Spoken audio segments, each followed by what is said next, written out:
Hey everybody, welcome. We are back.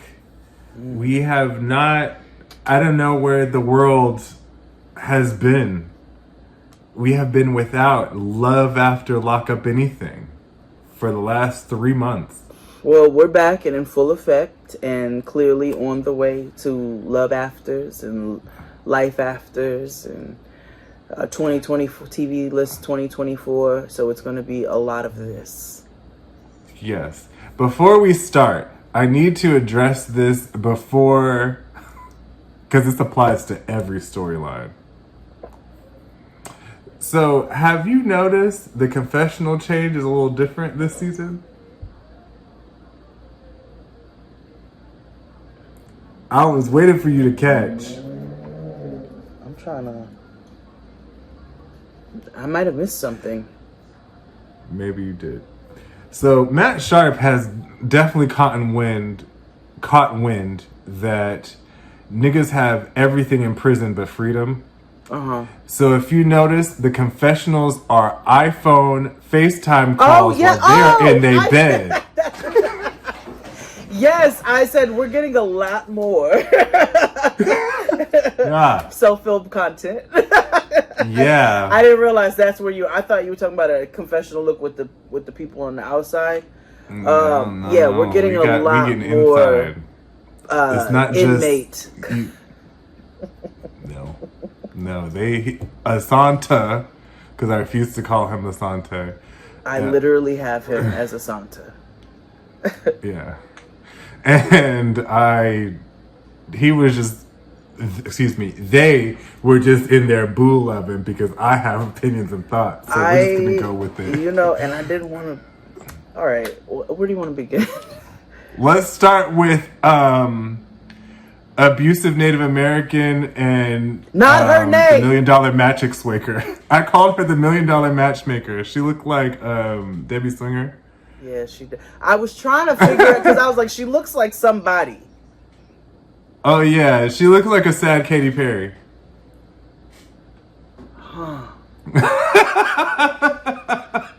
And my notes is primarily sad Katy Perry, but yeah.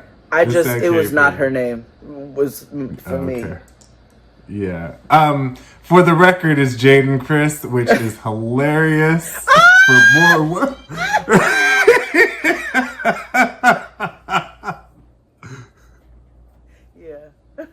Yeah.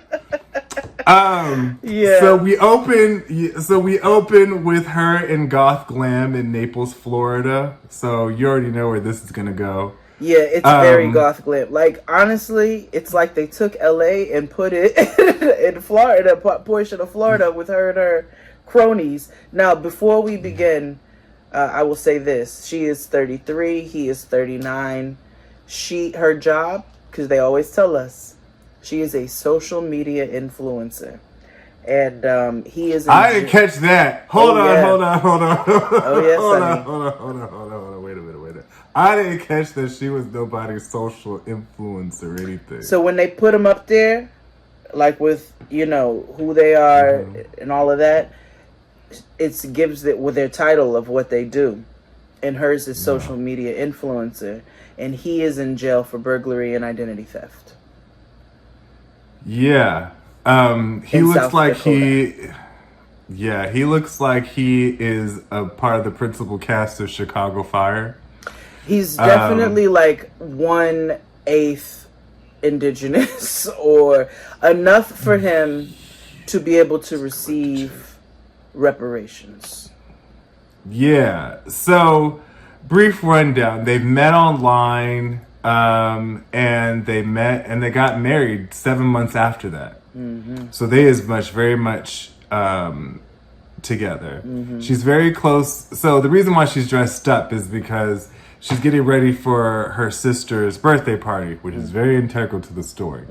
So she, her and her sisters are very close. They call themselves the Jardashians, which I threw up a little bit in my mouth over. Absolutely. However, the sisters were sistering later on that evening. Absolutely Florida's Kardashians. Like, from the crassness to the crassness in front of their daddy, to the closeness of their bond, to the aesthetic, to... I'm so glad you mentioned the crassness in front of their daddy, because I thought I was, I try to be liberal and shit like that, whatever. I was just like,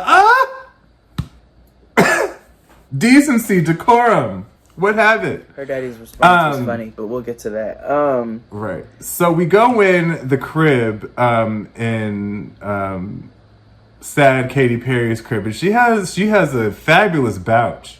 Yeah. And the color, the sage. It was beautiful. Nasty. Beautiful. I was like, oh, he has some taste. Big ass sectional too. Beautiful color, very good quality, you can tell. Yeah. So he gets a reparation check of sorts. So he is native, and so his tribe runs a casino. Owns and operates a casino, and he gets a 10 to 12K a month check. So he pays for everything.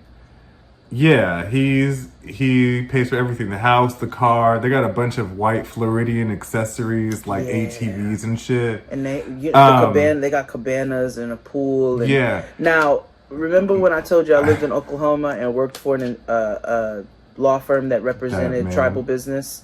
I worked for a law firm that would part of that tribal business was different tribes that owned casinos and operated casinos. Really? And we would represent that. A lot of them also do get a monthly check.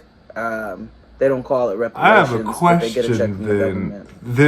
Then I have a question. This might be a way longer discussion than about Indian reservations and how is there a selectivity when it comes to different casinos. You know what I mean? Because I'm like, you hear about really poor natives living on the reservation. Then you have it juxtaposed to this where he's like 1/16 Native American and making $1 zillion a month. Like, you know what I mean? So, like the income disparity, I don't understand. Obviously, we know the history of... Hold on. Excuse me. Bless you. Thank you. Obviously, we know the history of treatment of the indigenous. I mean, we're black, so and them niggas was here first, so we know that. First, in Oklahoma, I can speak for Oklahoma specifically. They didn't they didn't have reservations. So there are neighborhoods, there are areas, but they're like, we don't live on reservations. In Oklahoma, like I said, I can't speak for tribes elsewhere. So I would go out, they have their own courthouses, their own systems, but it is tied into the U.S. government because a lot of those monies that are received, so there is a portion where tribes, especially of a certain percentage, get a certain amount of money, like I said, that they don't call reparations. Not all tribes own and operate casinos. So while there is a lot of poverty, there is a lot of drug abuse, there is a lot of alcohol abuse, which again is a result of systemic oppression. And the same thing that they've done to the black community is no different over here. There are specific tribes that own and operate casinos, and that is a big business. And so if you, on the books, on record, because everything is documented, like they're depending upon how much that is how much you get, like there's a lot of variables there. But a lot of people who are of certain tribes that own and operate casinos receive quite a decent stipend because of the money that casinos generate. Because that's interesting. Well, on the side, and back to this, I was like, girl, you hit the jackpot. He paying for everything, and you don't got to see that nigga, and when he piss you off, you could just unplug your phone. 10 to 12K a month, nigga. Like, I was like, you're living the dream, queen. Girl. Oh, yes, on top with that of whatever money couch. you bring in from your, whitening strips, hashtag ads, and Hello Fresh. No, they pissed me off. They did piss me off. And every time I see that bootleg commercials and I hate them cheap ass commercials because they use like Instagram reels on their commercials. And not even like filter. Dolled up. No, not even. It's the regular degular. I was like, this is commercial by iPhone. Like, this is literally like just that. They just irritated me with their last response because I know what I said makes sense. It does. And how y'all gonna try and give anyway? Thank God we're on Patreon. I mean, it affects. Yeah, it's nothing wrong. It's just corporations just not what's not clicking, you know. But he is in for burglary, right? And he's supposed to be in for 32 years. And now she's telling us and her home girls that, and they're like, "Bitch, 32 years. What did he do?" And apparently he's a repeat offender. And that goes to what you were saying about how there's a lot of alcoholism and substance use in the Native community. He also has he has women issues, which attributes to this. Woo, baby! So, yeah. Which happens right now, actually. So, remember, it's her sister's birthday. And the champagne is flowing. They got wine, like sweet bitch wine, I'm assuming. They got Dom P. They got hors d'oeuvres. Instead of shots, they have nips. Mom and dad are their sister's friends. You know. Her mama looked troubled the entire time before the drama happened. She is just worried, just rocking back and forth, trying to keep busy because she knows a storm's a brewing. So they're all gathered. Yeah. And this is right after she tells us that he's a repeat offender. He has been to prison 7 times. Not lucky in this instance. 7 times. So even though he got 32 years, he will be paroled 2024. She has a tattoo of his name on her ass. And her friends encourage her to show another friend while her daddy is standing there. I said, oh, this is peak Kardashian behavior. Now, he has issues with trust because his mother was a stripper.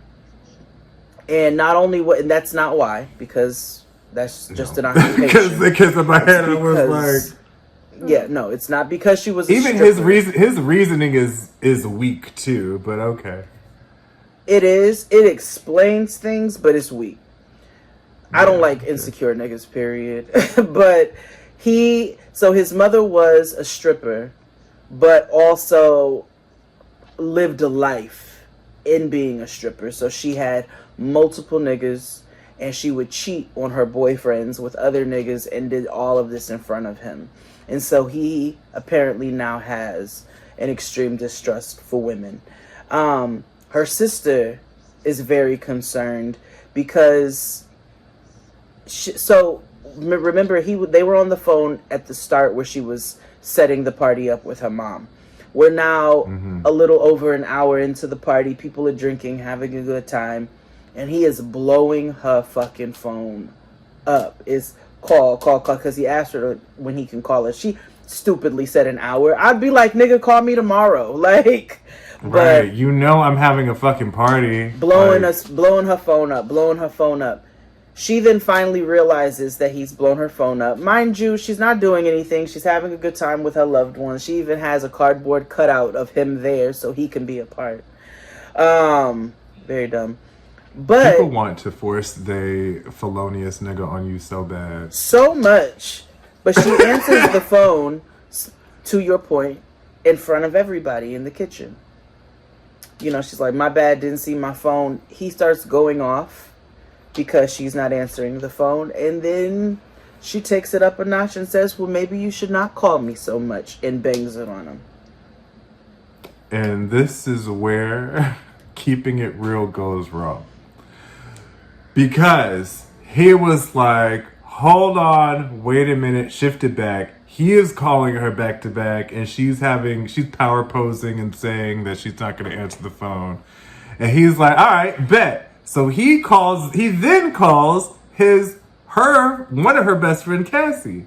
And I'm like, well, how the fuck does she have, like, number? Like, what's going on? And then, when she didn't answer the phone, he called the other friend, Lacey. And then Lacey was like, every time he does this, I don't know what to do. Which means that there has been multiple times that this man has shown that he is crazier than me, waving these scissors. Oh, her sister, Kourtney Kardashian, the little one, she was very explicit in telling the other sister how deep his jealousy issues are. So this is very much behavior. Like, this is very much behavior. And her sister spills tea. Yeah. She is telling her other sister about how he is abusive, and we cut to the mama. And production's so messy. They asked Mama Maritza, which I was. Are they a white Cuban family? I don't know. I don't know. Okay. They might be Italian. Maritza is a choice. She might be Jewish. Well, Nana Maritza was stressed, and she was like that. Do you think sad daughter is in a toxic relationship? And she's just like holding her hand and just like, yes, damn it, she is. And like, she's like, I need a minute. Yeah. Her sister also tells her other sister that if he did not have the money that he had, she absolutely would not be dealing with him. She's like, oh, please. And she wouldn't be dealing with any of this. Also, so she called her own sister when she was... Mood, nigga. Like, sometimes you got to put up with a little bit to get paid. Like, we all got jobs. 10 to 12K a month. I'm like, whoo. And like you said, all I got to do is hang up. I don't have to answer the phone. And I have access to all of this. Please. Listen, think this through, Queen. You just gotta... All you had to do was answer the phone and be like, we still partying. Call me in the morning.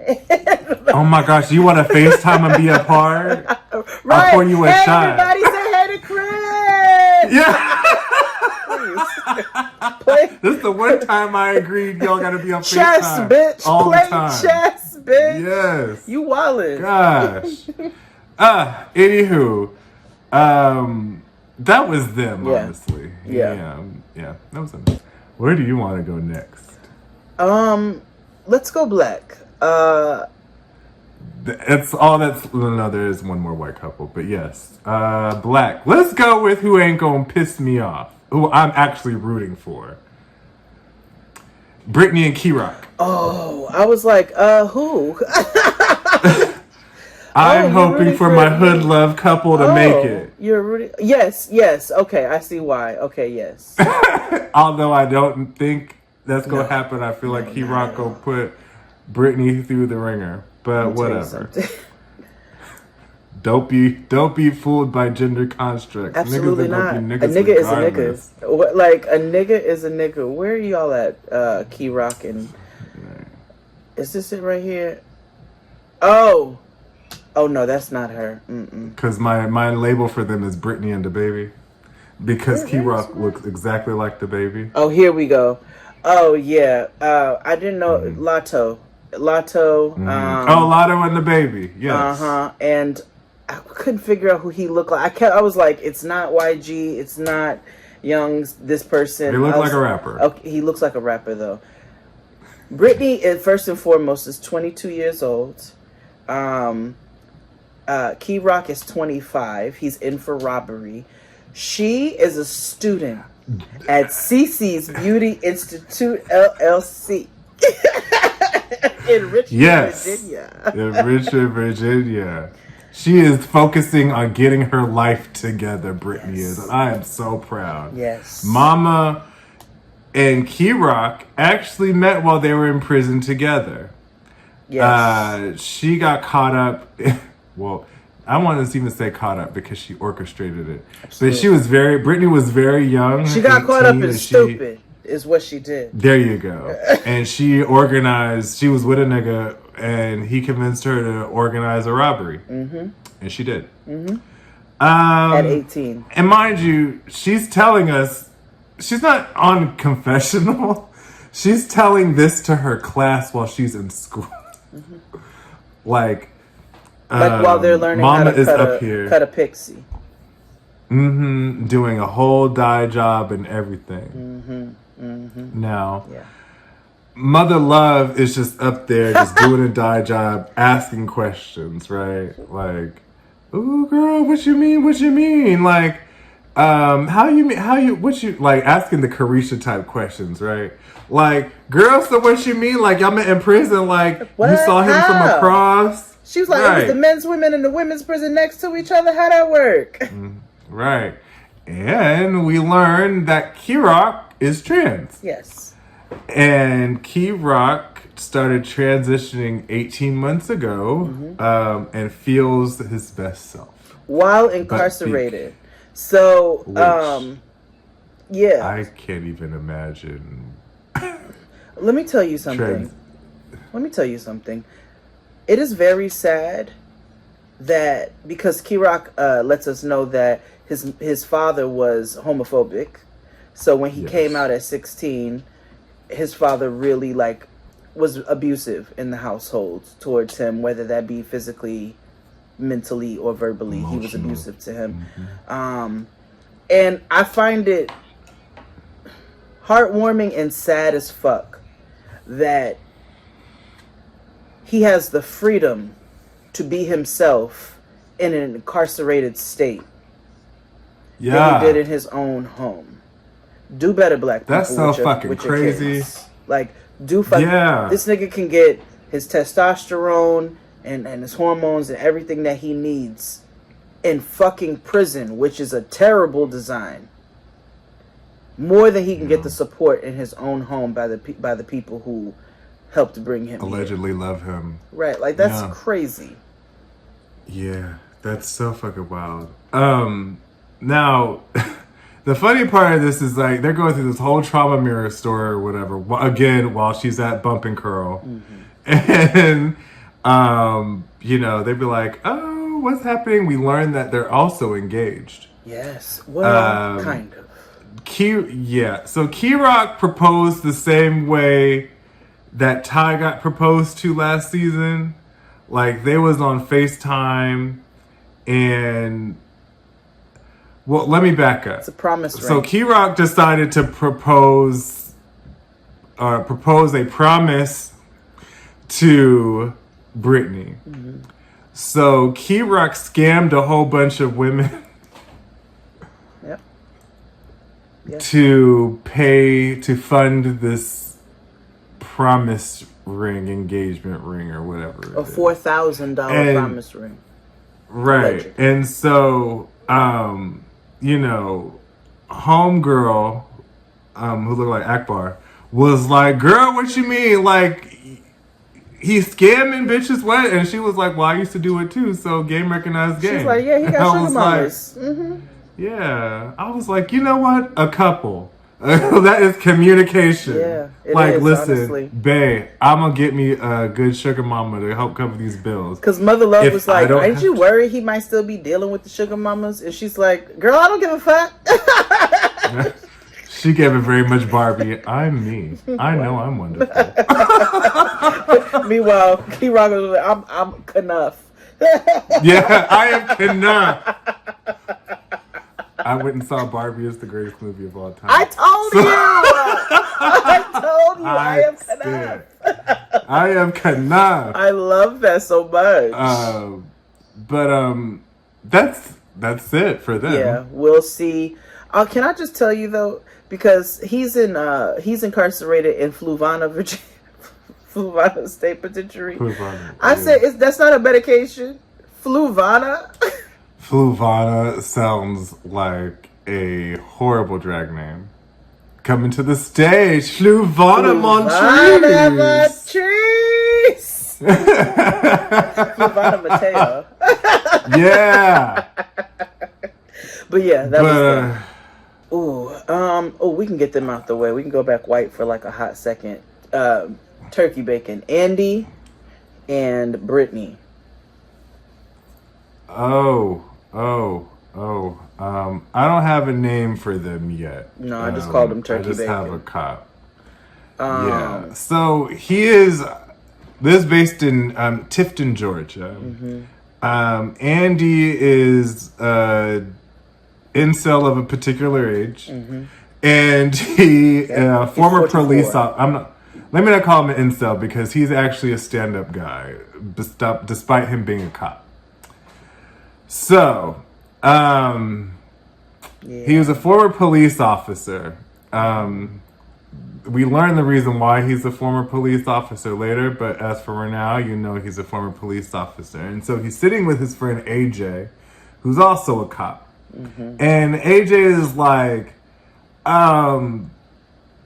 they go to get donuts in stereotypical cop fashion. And AJ is like, tell me about this girl. And then we go into, the stuff. So we learn about Brittany. They met through a website. Now, he says that he met on this website after he left the industry. He was no longer a cop when he left. I mean, excuse me, when he found her. He works in transportation now. He's a truck driver. Yeah. Actually, I didn't get that. I thought he worked for like transit. Oh, I thought he was a truck driver because he said I get lonely. Because he had the I know he's not a truck driver because he said he don't work nights. Remember, because he got to take care of the kids. You're right. That's the whole reason he went into transportation. Yeah. You're right. So, she's 36. Brittany is. She is a self-identified addict. Yep. And she's in for possession. And he's seen her in person. He has gone to visit her. Yep. And AJ asks, how much have you given her? He was like, I've only known her for a couple of months, but I've given her about $6,000 max so far. Yeah. Which is wild. And we get into the story of why he's no longer a cop. Because AJ asked, well, aren't you a little apprehensive about dating somebody who is an addict or a substance user because of your past? So, Andy is divorced. Yes. And his wife struggled with addiction. Yes. And, with that, he had to take full custody of their 4 children. His addict wife left him for another addict. Yes. And he had to take care of the kids, and so he couldn't work nights anymore. So that's how he got another city job in transit.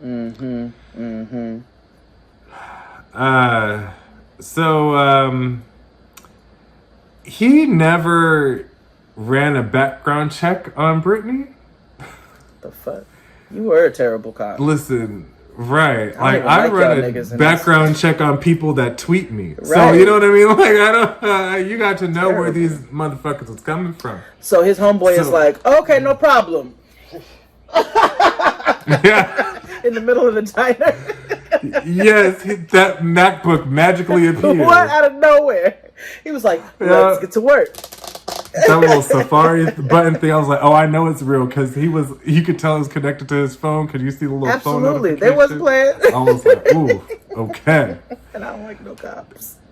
Right. So he found some stuff. She's had some charges, all over the Southeast. A lot in Florida. Fuck the charges. Hold on. They found on her background that bitch has had 25 cohabitants. Oh, yeah. Mama's been out there. 25 cohabitants in a small period of time, which makes sense when you, like we said, she's a self-identified addict. So it would, but how are they all on record? How are 25 of them?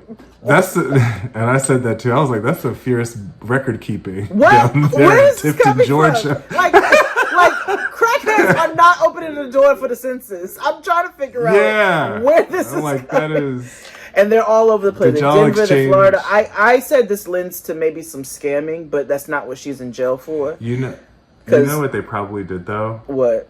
They probably I don't know how Georgia operates, but they probably gave them like clean needles and stuff like that in order to lure them out. You see that in Georgia? Well, this is why I said it's Georgia. I don't know, but I do know they do that in New York, where there is. You will do the. Child, we got Narcan vending machines and all kinds of shit now. Of course we do. We're liberal, but Georgia is still, 1 degree from slavery. So, all of us, really. But you know what I mean. So, I don't, but maybe, perhaps. Remember, he has kids, a la his original story. This gave me a hearty laugh. Maybe because he is, so one of those the little son was funny to me. 17 years old, his son. They're sitting down, and his son asked him, he was like, so what's up? Just give me the real. You got a fetish for prisoners? What's up with this? Yeah. And he was like, basically he has a savior complex. Yeah. Andy does. He was like, maybe I like to play. He was like, do you have like a fetish? Do you want to play cops and robbers? Then then his son goes say cops and druggies.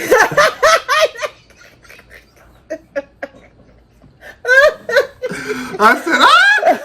Now he's a good spirit. Like they're chuckling together. Yeah. Another thing that he said before he told us that he got out because he had to stop working nights, to take care of his kids. He also was like, I was a cop for 13 years, and he was like, ooh, that lifestyle is different. It's like he almost told us he wasn't built for it. And I say that to say, not to try to pacify him as a white man being a cop, because yuck, but more so that he just seems like a big old dope. And maybe he really wasn't cut out for that, because I'm seeing so much building here with him and her. Yeah. Well, that was them. Woo, child. We can go with. Let me look here and see who's left. I knew they would come in. I knew that we have 2 more. Yeah. Let's go with Delicious. Let's go with Renika and Asante. Oh, okay. You want to go with Renika LaRae? Because I have something anti-woman. Renika LaRae and Asanta. Kidding. Yeah. Renika LaRae. That is a great.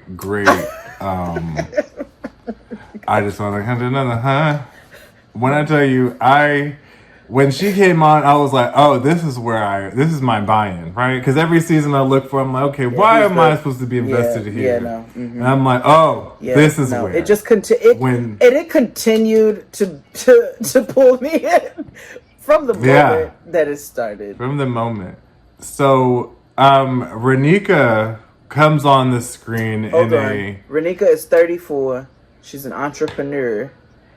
And from Louisville, Kentucky. Asanta is 32 and in jail for robbery and grand theft auto in Georgia and outside of Atlanta. Yeah, and this happened in Georgia, which makes a lot more sense in my assessment of him. Yeah, for him. Yes, for him. Mm-hmm. So she comes on the scene with a wig that has its own gangster lean.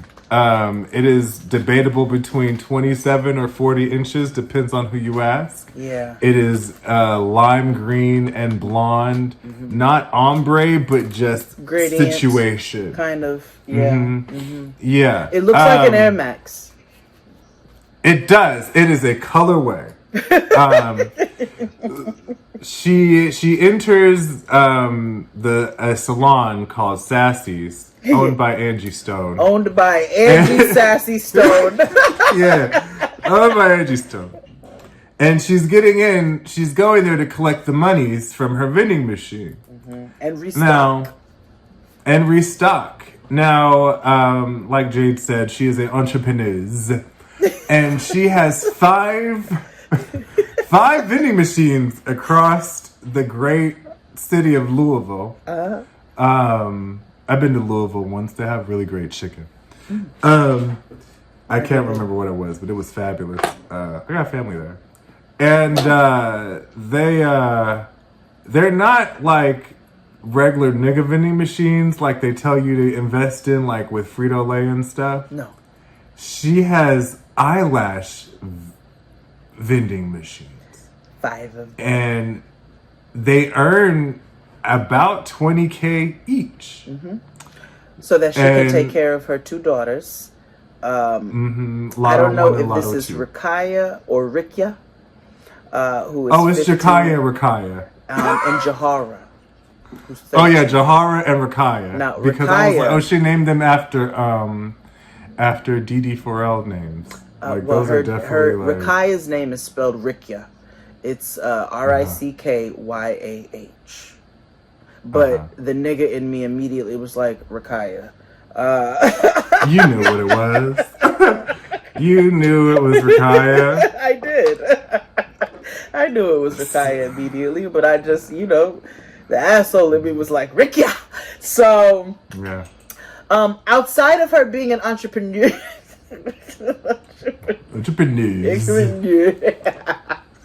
she is a raptress.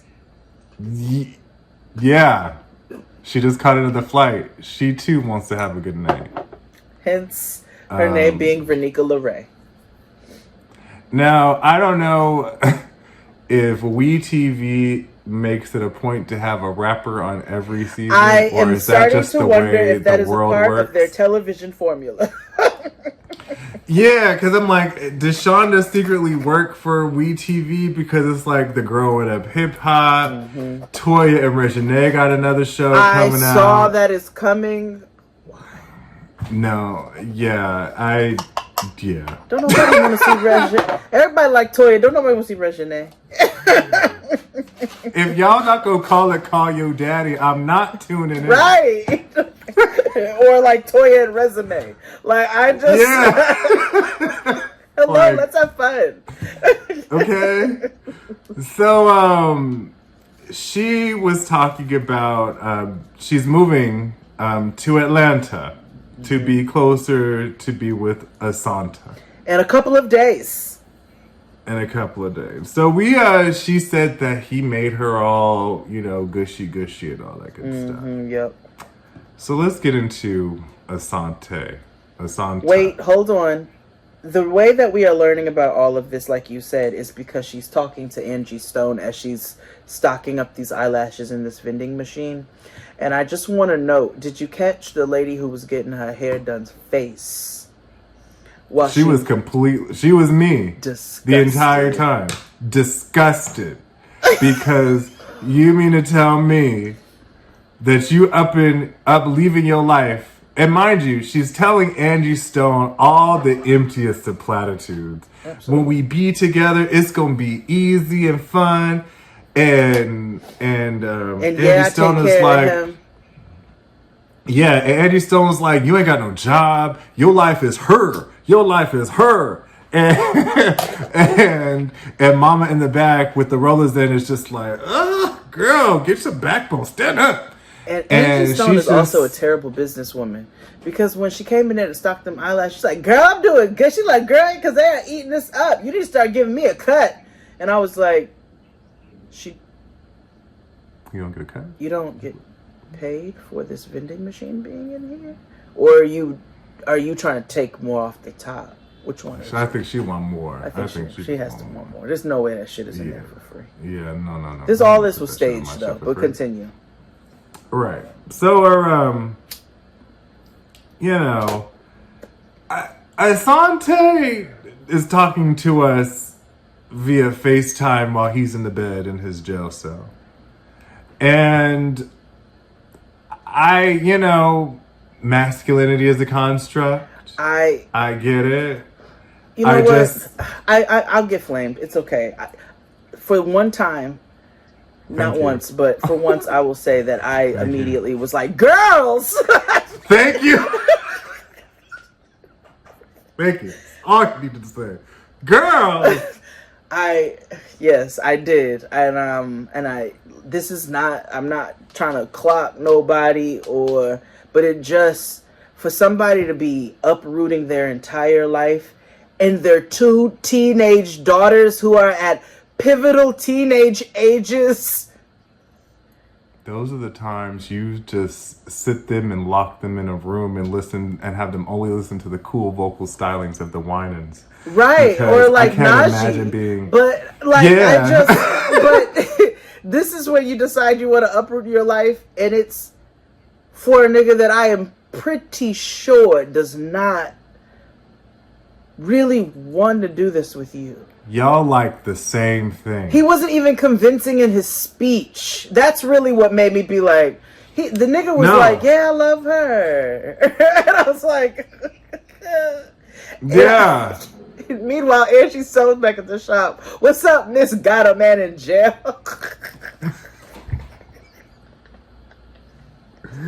Yeah. Oh my God, what are you doing with your life? Yeah. Angie Stone, Miss Jerry was just distraught. I'm not convinced with Asanta. Oh, no. I'm not convinced. We forgot to mention that they've never met in person. Not once, as she's getting ready to uproot her and her 2 teenage daughters at their pivotal teenage ages, lives from Louisville, Kentucky, which, by the way, they also live with her mother. So you are not only taking these girls out of the comfort of their school, their friends, and themselves, you're taking them away from their grandmother, who they dwell with. All for a nigga you have never laid physical eyes on. No. And she also sends him $2,500 a month. Yep.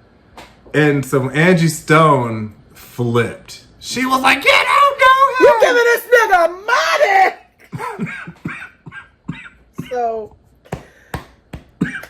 So yes. So she's like, yes, and I love him. So this is what she's going to do. Now, Renika LaRae goes to meet her father. Jim Jones. Oh, I called him Raekwon Black Rob Master Killer. Oh, well, I have him labeled as Jim Jones. It's like Master Killer Wu-Tang and little Jim Jones. There's a lot going on there. Her father, she goes to meet him for drinks. Now they have an interesting relationship. Because her father was incarcerated for 18 years. Himself. He got out, I believe, not too long ago. He went in when she was 8 years old. And she meets up with him for drinks to tell him that she is moving to Atlanta in a couple of days to be with a nigga who she has never met in her life, who is currently incarcerated. And her father's more sad about the fact that he just got out not too long ago. And he's like, damn, we just started building something and you about to leave me already? He is also concerned about her being with an inmate, because he's like, takes one to know one.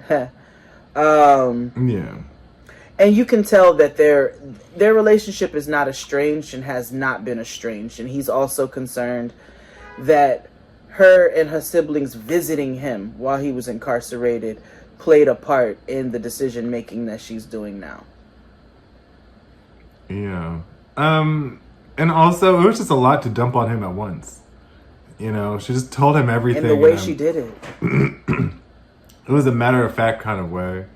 Like, in between, you know, Long Island iced teas. You know, it was like, yeah, I'm moving. I'm taking the kids with me to Atlanta. Mm-hmm. Yeah. And he was just... And I don't know what people expect, like, you just want me to accept it? Like, I guess I don't have a choice. But I mean, like, I guess, then why tell me then? If you know what I mean? I don't know. She's got unresolved trauma, and it comes out in that way that it does, where it is, listen, it's justified, but it's also like, baby, get some help. It's very much like, well, you wasn't a part of my life for this amount of time, so you don't really get to say anything. But you can tell she's hurt. She's a hurt little girl, because she tells us when he went away when she was 8, how much it affected her, and she doesn't have a resentment towards him, but this has definitely played a part in how she navigates this life. Absolutely. So I feel bad for her children. Because this is about to be a mess. Too big of a mess. But not as big of a mess as the next one we about to get to. Oh boy, let's go. I don't even know where to begin. Oh, Letitia. Delicious. Letitia and Keith. Delicious. And I don't have... They cloned Keith. That's what I called it. That's fine. I don't have a name for her yet, but sure. It's just delicious. The only note... So my notes are like a wave of emotions. Because at the beginning, I'm hyping her up, right? Because I'm like, oh, we opened with Black parenting. Because I was like, Black morning routines are the same across the land. There's always a, get up. Like every across, the Black diaspora. It's always a kid Black pissing American you off, diaspora. the waffles on the floor. Like, it's all kinds of things happening. And then as the story goes on, I'm like, oh, okay. Oh, no. So I said Black mother doing it for herself. We're in Davenport, Iowa. Next note is, Letitia. This is Letitia, or is it Tisha? I'm gonna say it's Letitia. What you gonna call her? Tisha. Toy Letitia. Big Tish. Because her Toilet Tisha her is decision correct. making She is deserves shitty. Shitty. So, Toilet Tisha, who is 36 years old, and they cloned Keith, who is in jail for drug distribution, and he is 34 years old. She is in Davenport, Iowa. He is currently incarcerated in Florence, Colorado. Now, after Black mother doing it for herself, my next note immediately was like, oh, she has a fuzzy pink phone case with ears. And that told me exactly how the trajectory of this story was going to go. So go ahead.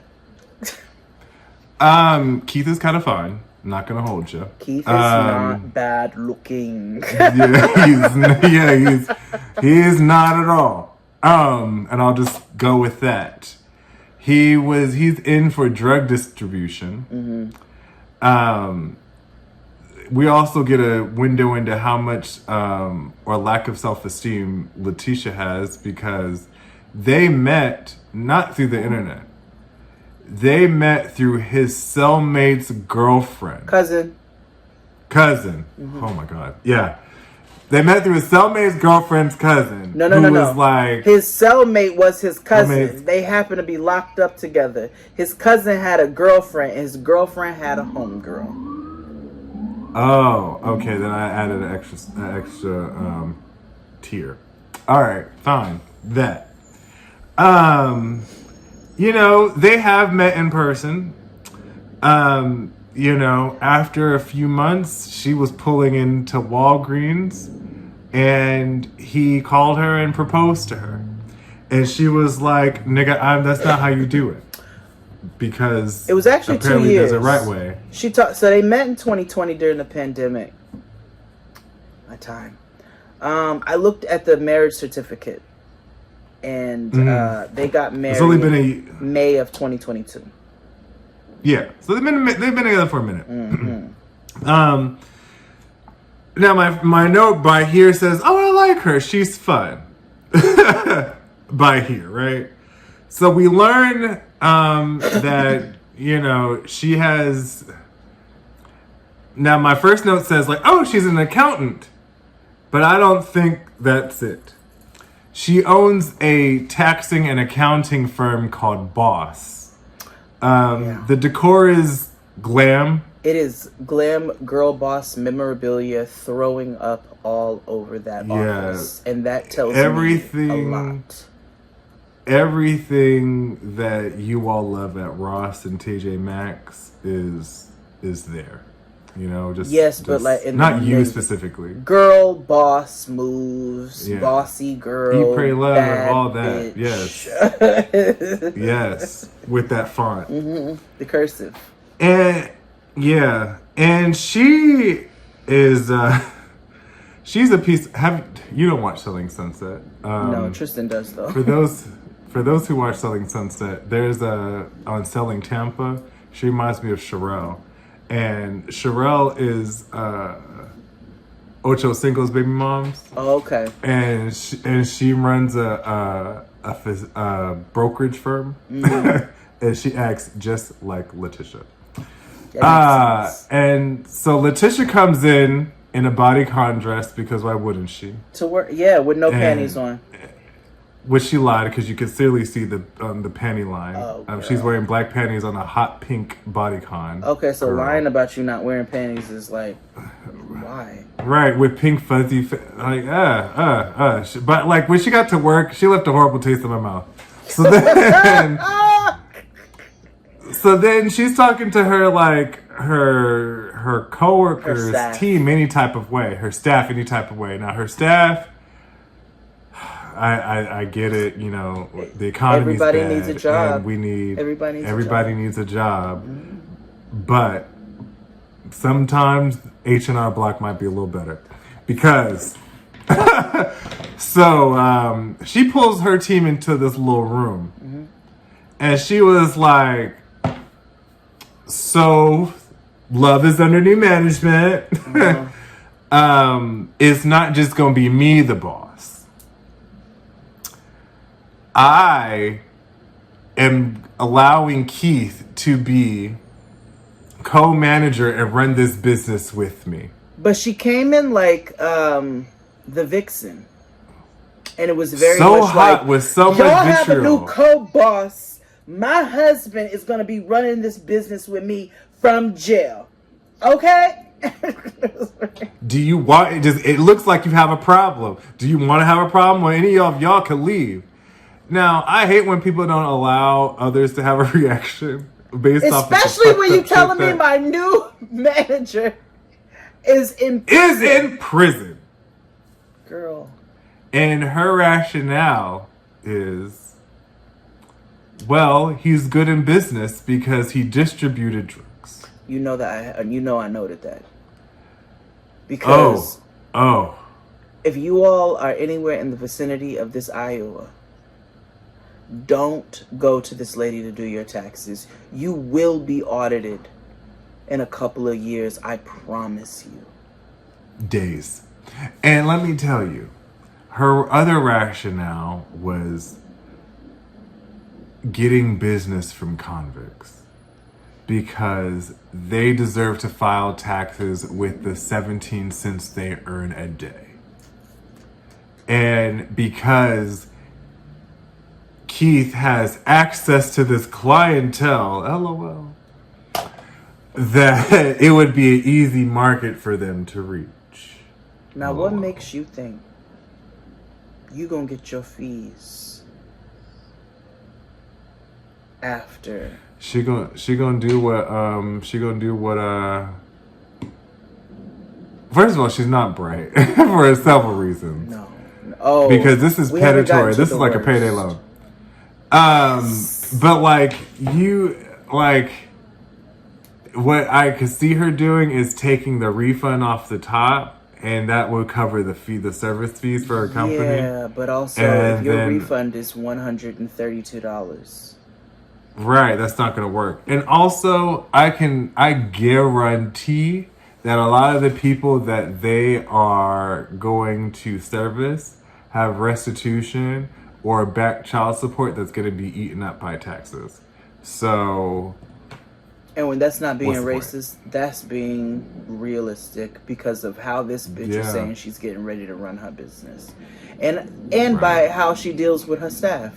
So because she realizes that she shook the table, she thinks she's going to make it better with mudslides and with tapas, margaritas at Bennigan's.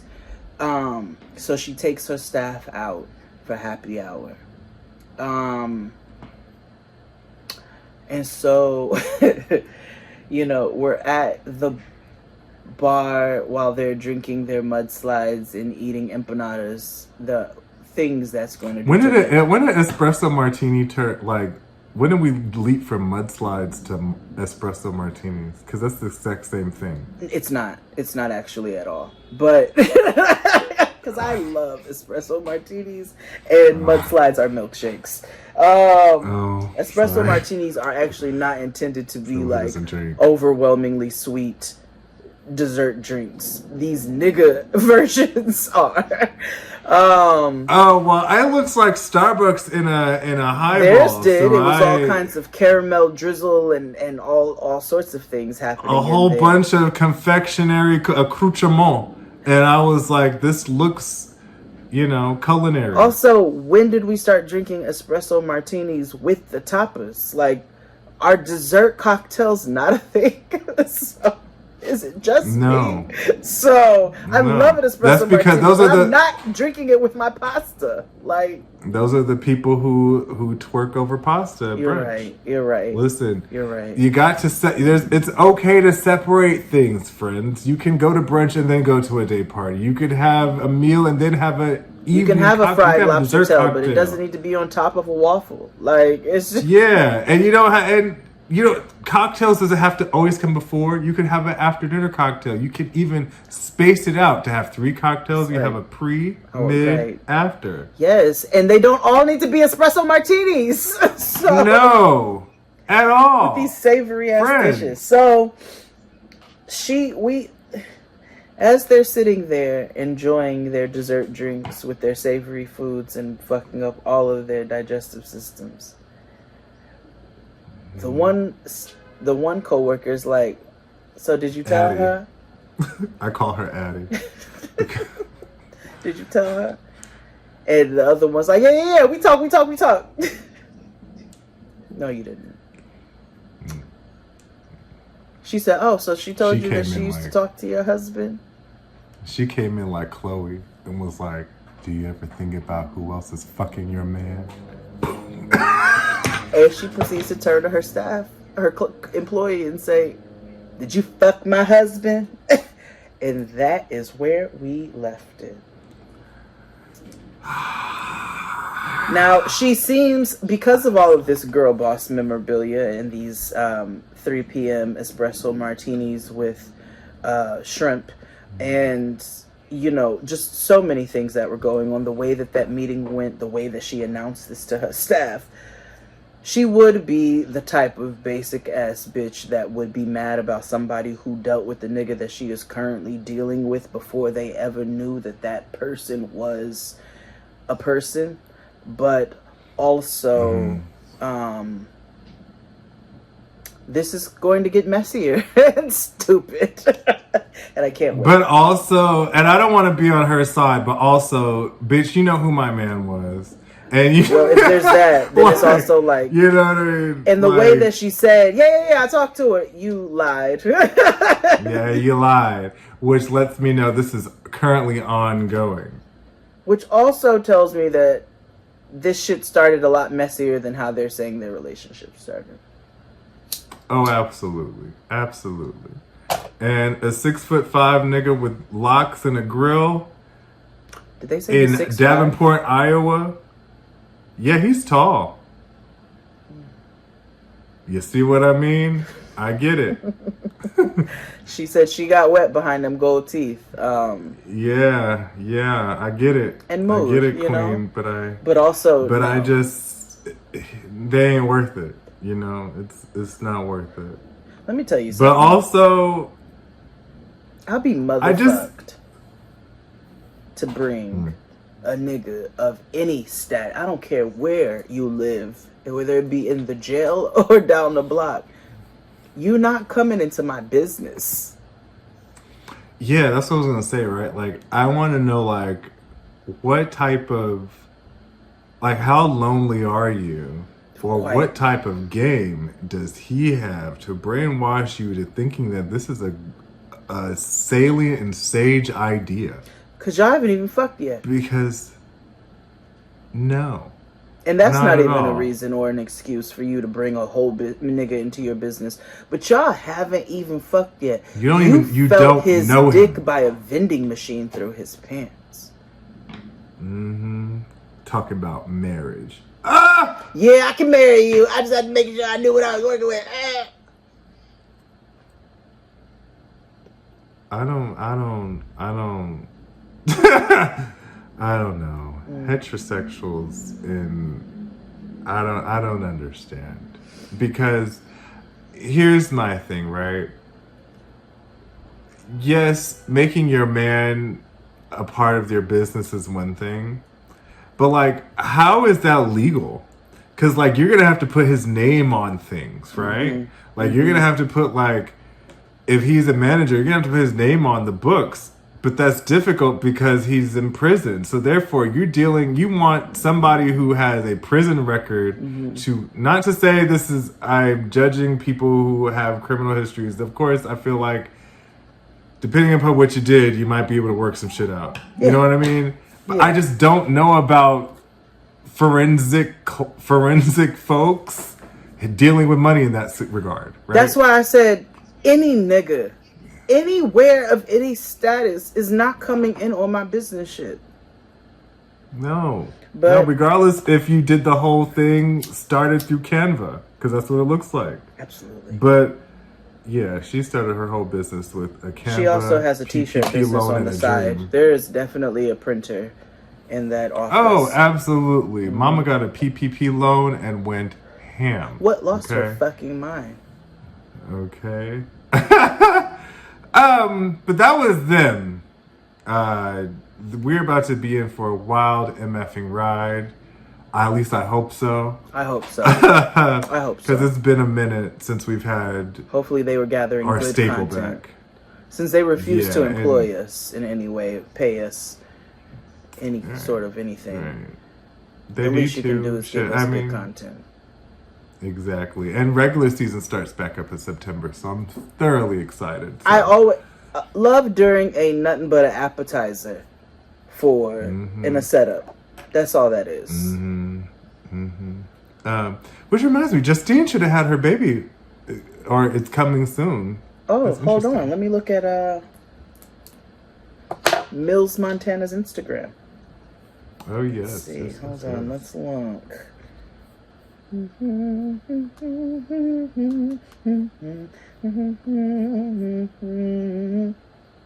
nigga. Wrong nigga.